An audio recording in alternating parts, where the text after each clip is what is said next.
En el Chicago de los años 60 emergió una figura extravagante y bárbara desde las profundidades del inframundo criminal. Era conocido a nivel nacional por su comportamiento cruel y caprichoso, y la mera mención de su nombre bastaba para infundir miedo tanto en amigos como en enemigos. Su nombre era Anthony Spilotro, y a pesar de su baja estatura, se forjó una aterradora reputación como un asesino a sangre fría, lo que llevó a sus jefes de la organización de Chicago a confiarle personalmente la supervisión de sus lucrativas operaciones en Las Vegas y asegurarse de que todos se mantuvieran en línea. Pero Tony tenía aspiraciones mucho más grandes y al final, su enorme y abrumadora necesidad de ser siempre el centro de atención lo llevaría a su sorprendente caída y pondría en peligro todo lo que la mafia había construido en Las Vegas.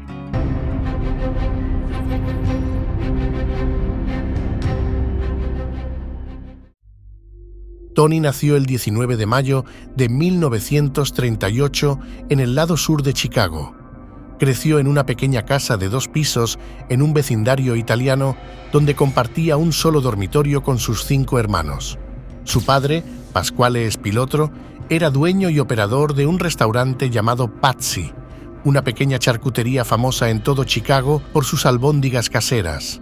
Este también era un lugar de reunión popular para los mafiosos de alto rango de Chicago como Sam Giancana, Jackie Cerone, Gus Alex y Frank Nitti. Como muchos de los niños del vecindario, el joven Tony idolatraba a estos curtidos gánsteres y realizaba numerosos trabajos ingratos para ellos, como llevarles café, recoger su ropa de la tintorería o lustrar sus zapatos. Un día, durante la realización de esta última tarea, Tony conoció por primera vez a Frank Culora. Ambos llevaban cajas de lustrado y se enzarzaron en una gran discusión sobre quién tenía permitido lustrar zapatos en Grand Avenue. Se empujaron un poco, pero finalmente cada uno siguió su camino. Poco después, el padre de Tony escuchó a su hijo mencionar a Frank y quiso saber si Frank estaba relacionado con Joe Culora. Un par de años antes, el padre de Tony había sido acosado por algunos criminales locales que exigían dinero de protección. En lugar de pagar, acudió a Joe, quien era un temido gánster en su vecindario y era conocido como el mejor conductor de la ciudad. Los extorsionadores se retiraron. Joe había sido asesinado en un tiroteo con la policía un par de meses después, pero aún así, el padre de Tony sentía un sentido de lealtad hacia su memoria y ordenó a su hijo que terminara su enemistad con Frank.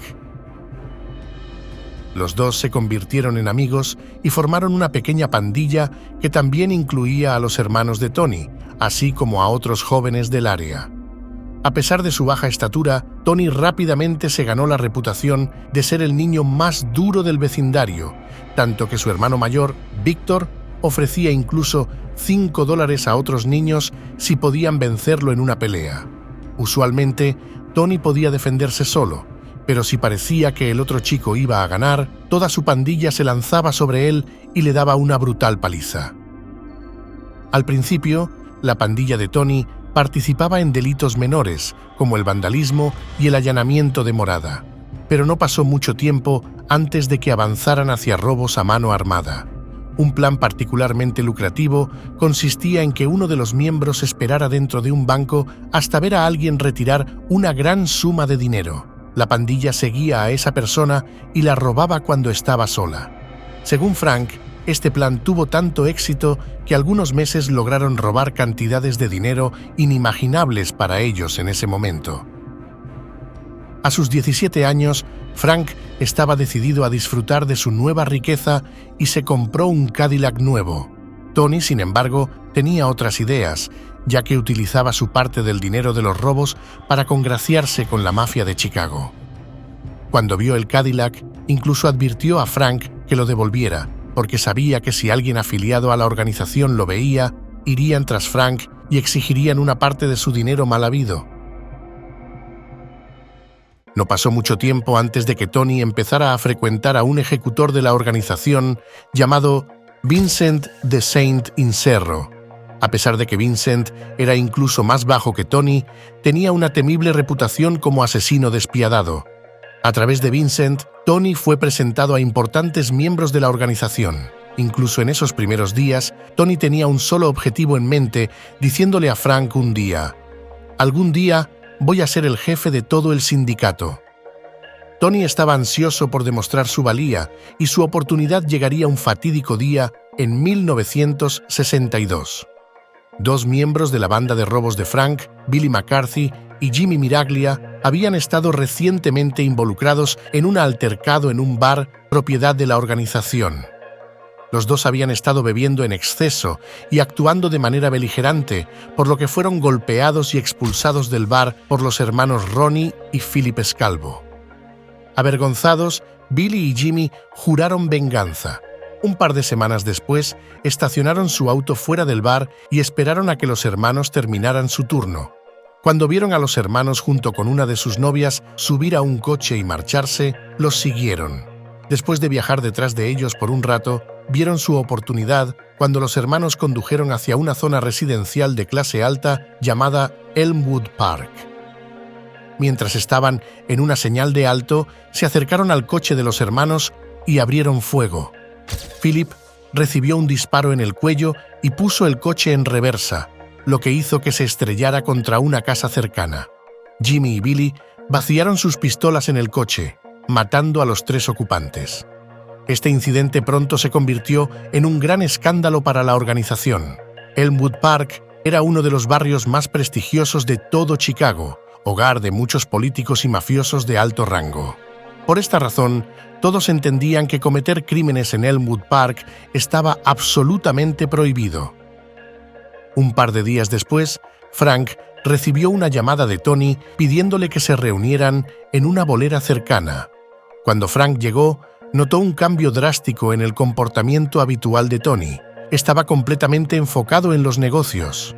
Tony notó la ansiedad de Frank y lo tranquilizó diciendo que estaban bien, pero que necesitaba que llamara a Billy y le dijera que debían reunirse esa noche.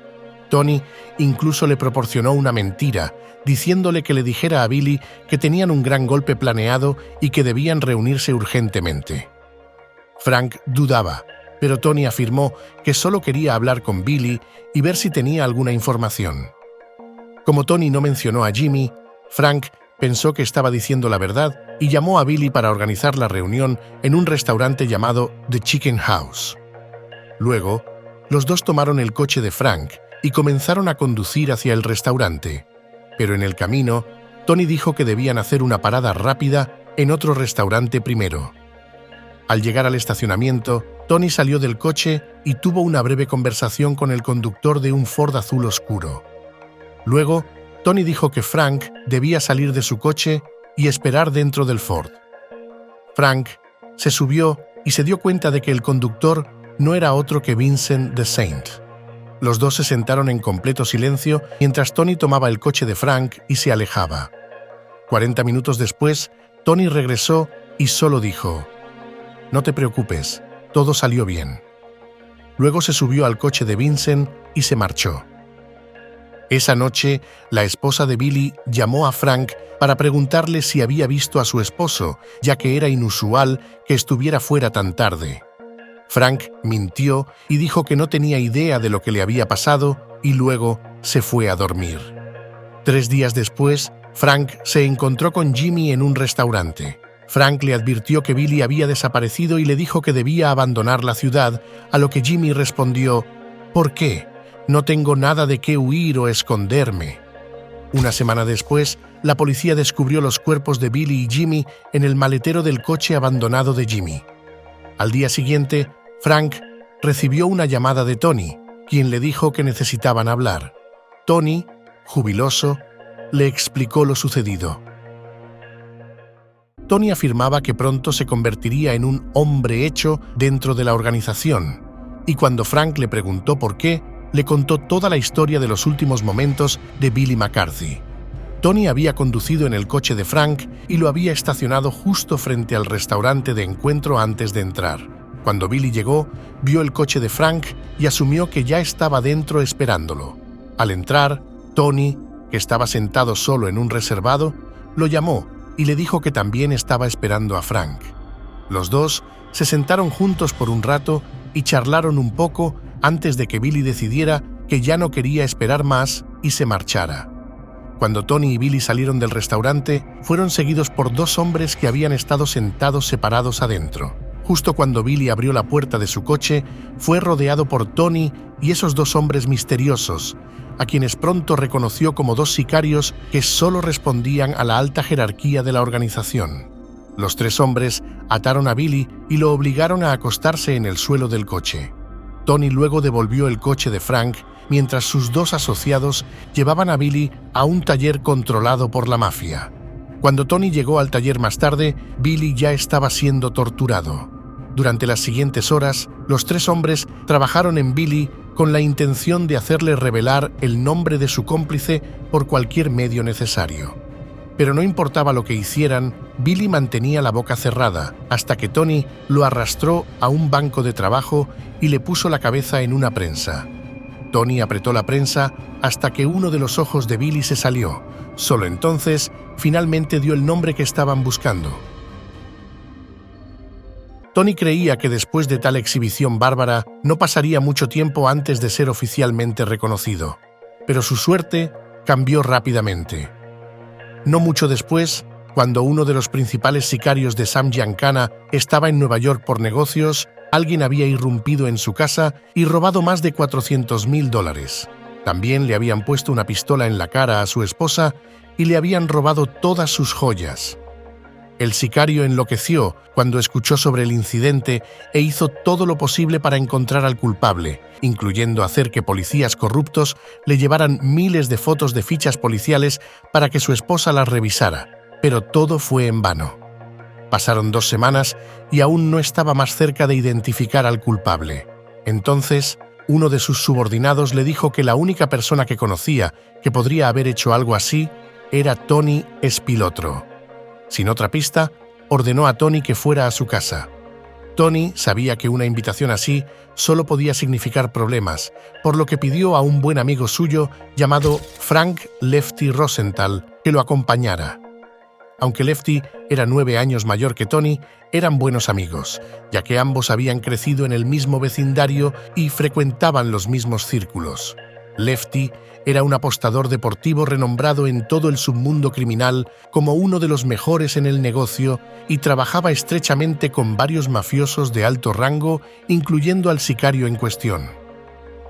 Cuando los dos llegaron, fueron conducidos al sótano donde se encontraron con el sicario de Sam Giancana. Este ordenó a Tony que se sentara en una silla y luego le preguntó: ¿sabes lo que me pasó?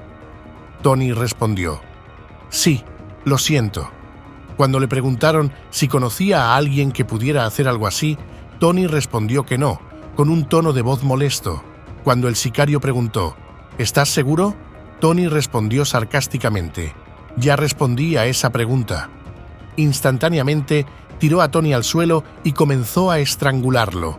Tony le contaría más tarde a Frank que pensó que iba a morir, pero Lefty intervino de inmediato diciéndole que Tony tenía una boca estúpida, pero que no pretendía faltarle al respeto. Finalmente, dejó marchar a Tony y le dio una advertencia: no quiero verte por aquí nunca más, y si descubro que sabías lo que pasó en mi casa y no me lo dijiste, borraré a toda tu familia. Aunque este incidente resultó ser una amenaza para su vida, no lo fue para su carrera, ya que Tony finalmente se convirtió en un hombre hecho y se le puso a cargo de una gran operación de apuestas en el noroeste de Chicago. También tenía numerosos equipos de ladrones operando por toda la ciudad bajo sus órdenes. Tony había ganado una reputación como un maestro ladrón y era conocido por su capacidad para formar rápidamente un equipo hábil que podría robar un lugar sin dejar alarmas ni testigos. También operaba un lucrativo negocio de usura junto al infame gángster Samuel Mad Sam de Stefano. Durante un breve periodo, incluso trabajó como fiador con credenciales proporcionadas por la mafia. El propósito de esta nueva ocupación era que Tony pudiera acceder a documentos judiciales sensibles que sus jefes esperaban revelarían quiénes eran los informantes encubiertos del FBI. Desde el juzgado, Tony obtuvo la identidad y dirección de un agente del FBI llamado William Romer. Un día, Tony siguió a Romer mientras salía del gimnasio hasta un área aislada de Columbus Park. Cuando Tony se escondió detrás de una esquina, esperaba ver a la gente reuniéndose con un informante encubierto, pero en su lugar, Roemer estaba allí con una pistola apuntándole directamente.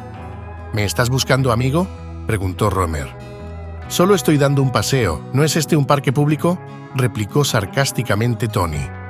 Cada pregunta que el agente le hacía, Tony se negaba a responder. Incluso cuando le preguntaron por qué lo estaba siguiendo, Tony dijo: ¿Quién te está siguiendo? Solo estoy caminando en el parque. Cuando el agente dijo que no le creía, Tony respondió: no me importa lo que creas. Roemer entonces cambió de táctica y le dijo a Tony que aún era joven y que tenía toda su vida por delante, y que no debería desperdiciarla llevando una vida de crimen.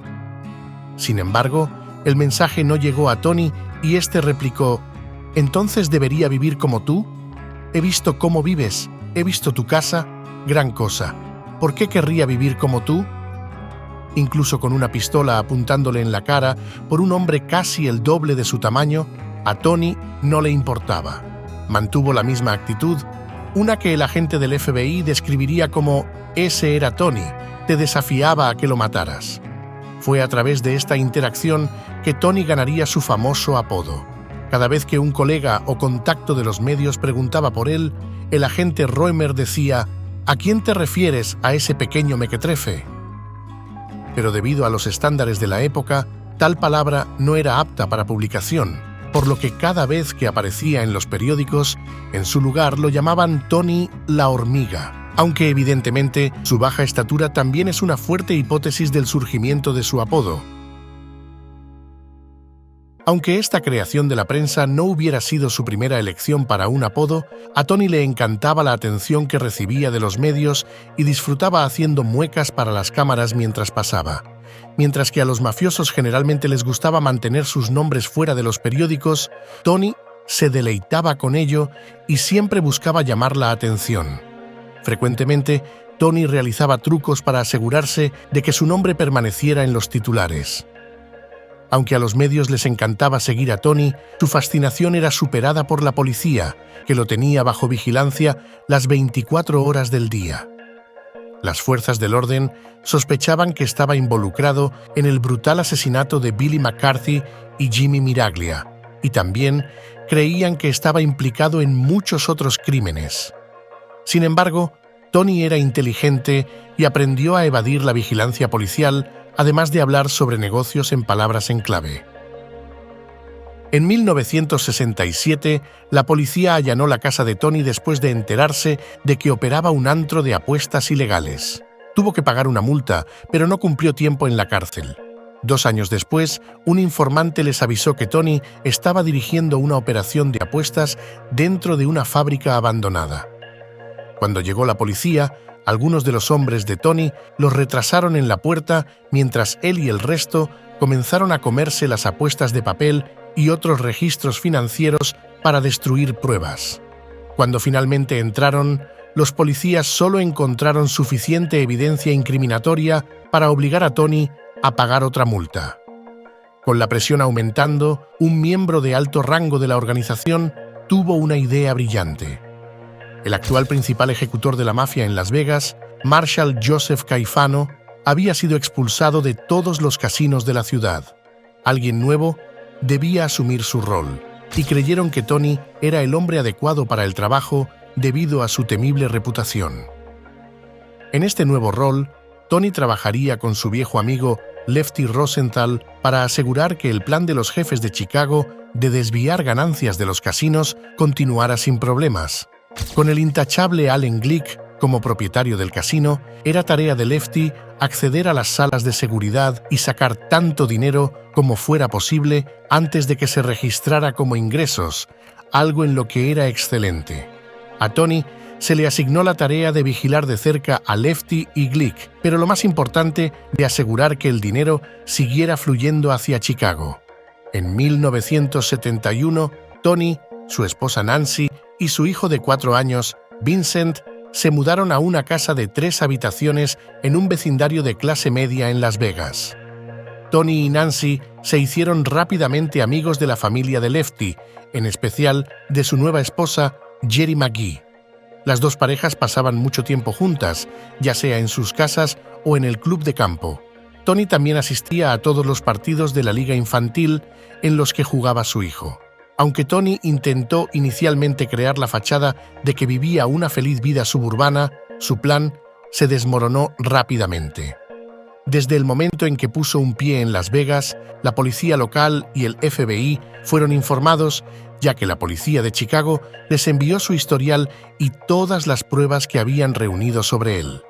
Casi de inmediato, la policía comenzó a seguir a Tony a donde quiera que iba, igual que lo habían hecho en Chicago.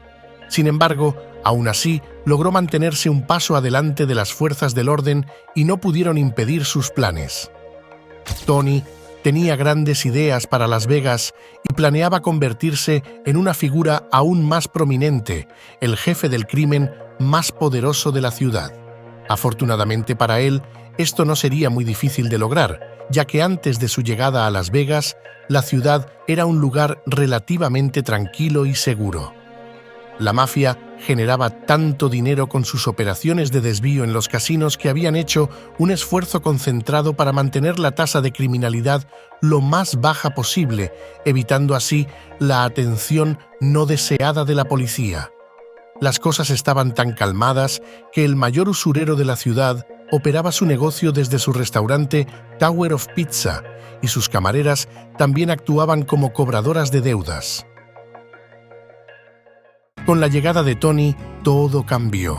Como diría más tarde uno de los principales agentes del FBI que trabajaban en el caso de Tony, Tony cambió la forma de hacer negocios en Las Vegas, se hizo cargo de todo. Lo primero que hizo fue traer a algunos de sus propios hombres e imponer un impuesto callejero a cada corredor de apuestas, usurero, traficante de drogas y proxeneta de la ciudad. Si alguien se negaba a pagar, Tony los mataba sin pensarlo dos veces y dejaba su cuerpo en un lugar público para señalar al resto de Las Vegas que un verdadero gángster había llegado a la ciudad. Entre la tripulación de Tony en Las Vegas estaba su viejo amigo Frank Culora, quien acababa de ser liberado de prisión después de cumplir 6 años por participar en un robo de camión blindado. Cuando llegó a Las Vegas, se sorprendió de lo rápido que Tony había conquistado la ciudad. Tony ya estaba dirigiendo la ciudad. Tenía a todos en la nómina. Poseía a un par de tipos en la oficina del sheriff y a otros en el juzgado que podían conseguirle actas del jurado. Incluso tenía gente en la compañía telefónica para informarle sobre intervenciones telefónicas. Mientras Tony se había consolidado rápidamente como el rey del inframundo de Las Vegas, sus hábitos de gasto, particularmente su amor por las apuestas deportivas, aseguraban que siempre estuviera buscando dinero rápido. Con Frank en la ciudad, Tony le dijo que reuniera una banda de ladrones y que mientras le dieran una parte de cada golpe, podrían robar a quien quisieran. La nueva banda de Frank empezó extorsionando a todos: corredores de apuestas, usureros, traficantes de drogas, proxenetas. Los intimidaban, los golpeaban y disparaban a sus perros guardianes. ¿Qué les importaba? Tenían el visto bueno de Tony. De hecho, la mitad del tiempo Tony les decía a quién agarrar. Luego, después de robarlos, le pagaban a Tony por protección sin tener idea de que él había sido quien les dijo que los robaran en primer lugar. La banda de ladrones de Frank pronto se hizo infame por su capacidad de entrar en cualquier edificio sin ser detectados, sin importar cuán estricta fuera la seguridad. Debido a su inclinación por perforar agujeros en la pared o el techo del edificio objetivo, los medios comenzaron a llamarlos la banda del agujero en la pared. Tony estaba en la cúspide de su poder y dirigía Las Vegas con mano de hierro. A diferencia de los jefes en Chicago, él vivía para ser el centro de atención y amaba su influencia mediática. Tony tenía la ciudad cubierta. Estaba en los periódicos todo el tiempo. Tenía mujeres viniendo en Rolls Royce que querían salir con él. Todos querían estar cerca de un gángster, incluso las estrellas de cine. Con la notoriedad de Tony en aumento, su ostentosa persona pública solo servía para avergonzar a la policía local y al FBI, quienes armaron un grupo de trabajo de más de 20 oficiales con el único propósito de derribarlo. Colocaron un dispositivo de escucha en el techo de The Gold Rush, una joyería propiedad de Tony que utilizaba como base de operaciones para su imperio criminal. Sin embargo, rápidamente se hizo evidente que, incluso con toda la vigilancia, Tony era demasiado inteligente y paranoico como para hablar sobre negocios de una manera que pudiera implicarlo. En su lugar, hablaba con sus subordinados en palabras en clave o transmitía órdenes con su lenguaje corporal, frunciendo el ceño o sonriendo para dar a entender su punto de vista. Cada vez que hablaba, siempre se tapaba la boca porque temía que el FBI tuviera lectores de labios con binoculares observándolo. Aunque la policía no pudo obtener información que pudiera incriminar a Tony, al seguirlo 24/7 lograron obtener una visión más profunda de quién era como persona. Trabajaba frecuentemente jornadas de 18 horas en Gold Rush, organizando diversos negocios y esquemas cuyos detalles nunca escribía, sino que mantenía todos en su cabeza. El FBI también aprendió cuán tensa era la relación con su esposa Nancy.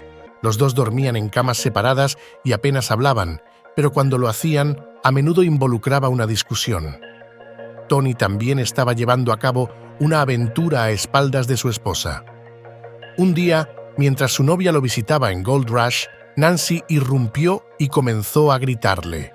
Al escuchar el alboroto, Tony salió de su oficina y comenzó a golpear salvajemente a su esposa allí mismo, en medio de la tienda, frente a todos los clientes. Los agentes del FBI que escuchaban se preocuparon de que Tony fuera a matar a su esposa a golpes allí mismo, así que llamaron al 911 y afirmaron ser trabajadores de un restaurante cercano. No podían decir la verdad sobre quiénes eran porque temían que la policía de Las Vegas estuviera en la nómina de Tony y lo alertaran sobre su equipo de vigilancia. Para cuando la policía llegó a Gold Rush, la situación se había calmado y Nancy se negó a presentar cargos. En septiembre de 1972, parecía que la policía de Chicago podría lograr lo que hasta ahora había eludido a la policía de Las Vegas y al FBI. Tony fue acusado de un cargo de asesinato en primer grado y fue extraditado a Chicago para ser juzgado por su participación en un asesinato de 1963. Un sicario de la mafia de Chicago había cambiado de bando recientemente e implicó a Tony en el asesinato de un cobrador. El informante afirmó que la víctima tuvo problemas con el mafioso Mad Sam, que culminaron un día cuando la víctima le apuntó con una pistola a Sam y lo echó de su oficina.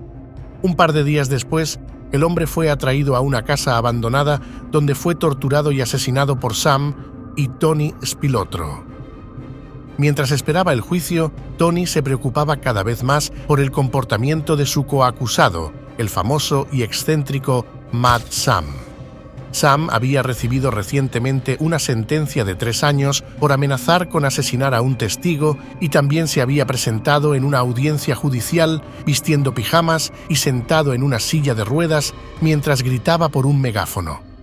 Tony estaba preocupado de que el comportamiento de Sam hiciera que el jurado fuera más propenso a fallar en su contra. Solo un mes antes de que comenzara el juicio, Sam programó una reunión con su hermano y Tony en su garaje, pero antes de que la reunión pudiera comenzar, un hombre enmascarado disparó a Sam 2 veces con una escopeta antes de desaparecer rápidamente. Aunque este asesinato nunca ha sido resuelto, el FBI sospecha fuertemente que Tony fue el tirador y que mató a Sam para mejorar sus posibilidades en el juicio. Tony fue posteriormente declarado no culpable de todos los cargos e inmediatamente después de que se leyera el veredicto en el tribunal, tomó el primer avión de regreso a Nevada. Durante sus primeros 5 años en Las Vegas, la ciudad registró más homicidios que en los 25 años anteriores combinados. Como consecuencia, Tony enfrentó todo el peso del sistema de justicia de Estados Unidos. Fue arrestado numerosas veces, pero nunca condenado, y sin importar cuán sofisticada fuera la vigilancia a la que estaba sometido, Tony siempre lograba mantenerse un paso adelante. La policía vigilaba a Tony constantemente, pero ahora él se encontraba consumido por la ira debido a un problema completamente diferente. Su antiguo amigo y socio, Lefty Rosenthal, había tomado su protagonismo. Mientras Tony estaba ocupado con sus problemas legales, Lefty lidiaba con sus propios inconvenientes. Durante gran parte de 1976 y 1977, Lefty había estado inmerso en una pelea legal de alto perfil con la Comisión de Juegos de Nevada, que se negaba a concederle una licencia de juego debido a sus presuntas conexiones con el crimen organizado. Lefty argumentaba que el Estado estaba violando sus derechos constitucionales y aunque los tribunales locales rutinariamente fallaban en su contra, Lefty estaba decidido a luchar hasta llegar a la Corte Suprema si era necesario. Esta prolongada saga legal dominaba los medios, con Lefty apareciendo rutinariamente en la primera plana de todos los periódicos del Estado. Debido a la falta de una licencia válida de juego, Lefty fue nombrado director de alimentos y bebidas de la corporación Argent, la empresa matriz que poseía 4 casinos en la franja de Las Vegas y que era controlada en secreto por la mafia. Fue nombrado para este puesto porque era el título más alto que podía ocupar legalmente sin una licencia. Pero Lefty aprovechó su nuevo puesto y lo utilizó para obtener una columna semanal en el periódico donde comentaba sobre los temas candentes del momento. También lanzó el Frank Rosenthal Show, un programa de entrevistas donde se presentaban artistas de los casinos antes de que Lefty entrevistara a una celebridad. Durante sus 2 años de emisión, incluyó a legendarios jugadores de fútbol como Jim Brown e incluso Frank Sinatra. Aunque el programa se emitía solo esporádicamente, cuando estaba al aire, era uno de los programas de televisión más vistos en la zona local, convirtiendo a Lefty en una estrella de Las Vegas. Esto no agradó a muchos de los asociados de la mafia de Lefty, que estaban cada vez más preocupados por la atención que estaba atrayendo hacia ellos. Pero la persona más molesta era Tony, quien odiaba que Lefty absorbiera toda la publicidad que antes recibía él. Una noche, después de filmar el Frank Rosenthal Show, Lefty fue a un club nocturno con todo un séquito, y al entrar, todos en el club se levantaron de sus mesas para estrecharle la mano y desearle lo mejor. Todos, excepto Tony, que permaneció sentado y con resentimiento proclamó: «Mira a ese arrogante, piensa que es demasiado bueno para siquiera venir aquí y decir hola». Mientras Lefty estaba en la cima del mundo y disfrutaba del protagonismo, Tony se veía obligado a mantener un perfil bajo debido a la vigilancia policial las 24 horas del día. La influencia de Tony en el inframundo criminal también se había reducido considerablemente debido a sus problemas legales y para entonces su equipo se veía obligado a realizar trabajos de poca monta. Uno de los agentes del FBI asignados a su caso diría más tarde: «Tenemos a Espilotro haciendo mandados más que manejando casinos». Frank Culora especularía más tarde que la paranoia creciente de Tony, combinada con sus celos por la fama de Lefty, había causado una especie de ruptura psicótica y que Tony se había obsesionado con delirios de grandeza, diciéndole a Frank que planeaba regresar a Chicago y eliminar a toda la cúpula del outfit. Cuando Frank le señaló que los poderosos mafiosos de Nueva York, Kansas City y Filadelfia nunca permitirían que tal acción tuviera lugar, Tony se encogió de hombros y dijo que también tendría que matarlos a ellos. Tony se veía a sí mismo como la segunda venida de Lucky Luciano y pensaba que Lefty sería Zulansky. Pero después de presentar su plan maestro a Lefty, este lo rechazó. Podía ver que realmente estaba empezando a odiar a Lefty. Pensaba que Lefty estaba arruinando su desfile. Lefty lo había rechazado una vez más. Tony no estaba solo en este odio, ya que la sufrida esposa de Lefty, Jerry, había llegado a despreciarlo por obligarla a tener otro hijo en contra de sus deseos. Tony pronto comenzó una aventura amorosa. Insistió en mantenerla lo más secreta posible, sin embargo, a pesar de sus mejores esfuerzos, eventualmente se supo. Pero en 1978, Tony tenía problemas mucho más grandes. Frustrada por su falta de éxito en condenar a Tony, la policía de Las Vegas logró una victoria importante al convencer a la Comisión de Juegos de Nevada de incluir el nombre de Tony en el famoso Libro Negro, lo que significaba que estaba oficialmente prohibido de entrar en cualquier casino del estado. Este movimiento hizo que fuera prácticamente imposible para él supervisar la estafa de ganancias de los casinos, que era la razón principal por la que los jefes de Chicago lo enviaron allí en primer lugar. Para empeorar las cosas, en la primavera de 1978, el FBI lanzó una redada masiva en el Gold Rush e involucró a más de 50 agentes. Confiscaron todo, desde dinero en efectivo hasta grabaciones y registros financieros.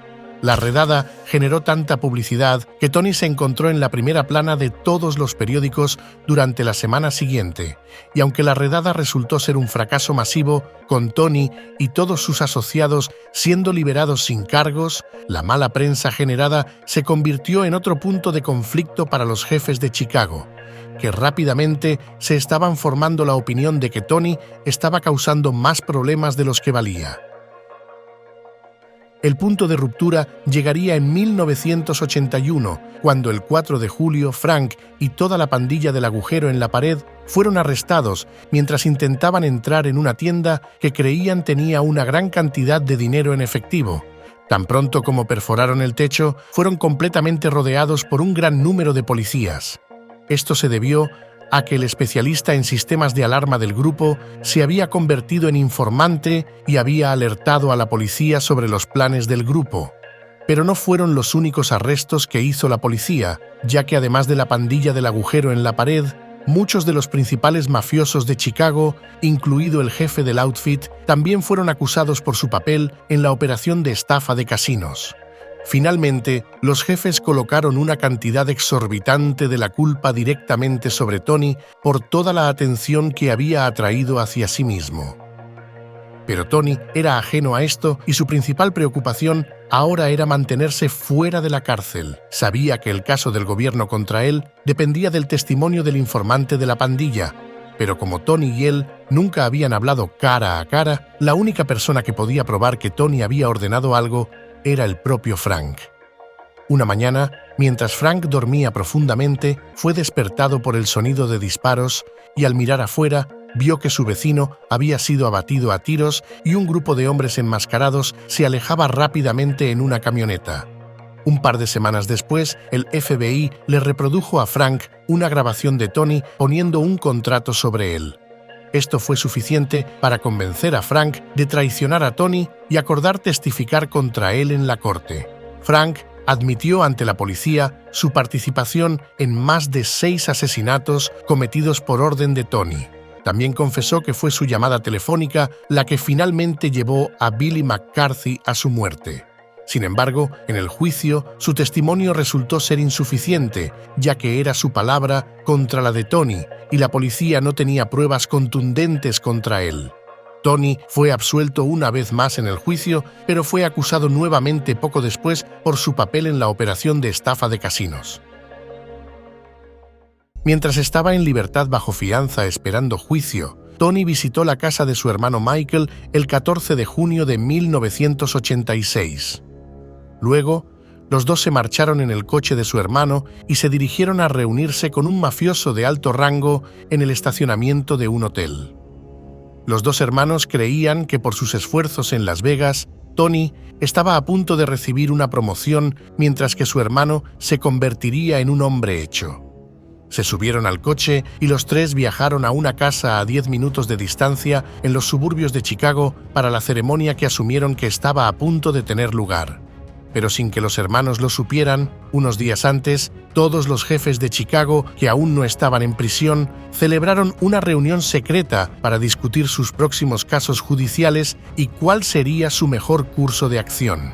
Todos los hombres presentes estuvieron de acuerdo en que sus desgracias actuales eran únicamente culpa de Tony por cómo había gestionado las cosas en Las Vegas, y acordaron que Tony debía ser eliminado. Así que cuando él y su hermano llegaron, los llevaron al sótano, donde luego fueron golpeados hasta la muerte por un grupo de 11 miembros del outfit de Chicago. Sus cuerpos fueron luego metidos en el maletero de un coche y conducidos durante más de 1 hora, cruzando la frontera de Illinois hacia Indiana, donde fueron enterrados en un campo de maíz. La esposa de Michael, Ann, denunció la desaparición de ambos hermanos el 16 de junio. El 22 de junio, sus cuerpos fueron encontrados, uno encima del otro, sin ropa, hasta quedar en calzoncillos, enterrados en un campo de maíz en la reserva Willow Slough, cerca de Enos, Indiana. Si la historia del temible y sádico gángster Tony Spilotro te pareció sacada de otro mundo, entonces no deberías dejar de ver la vida del también sádico Tommy DeSimone. El video lo tienes justo ahora en pantalla.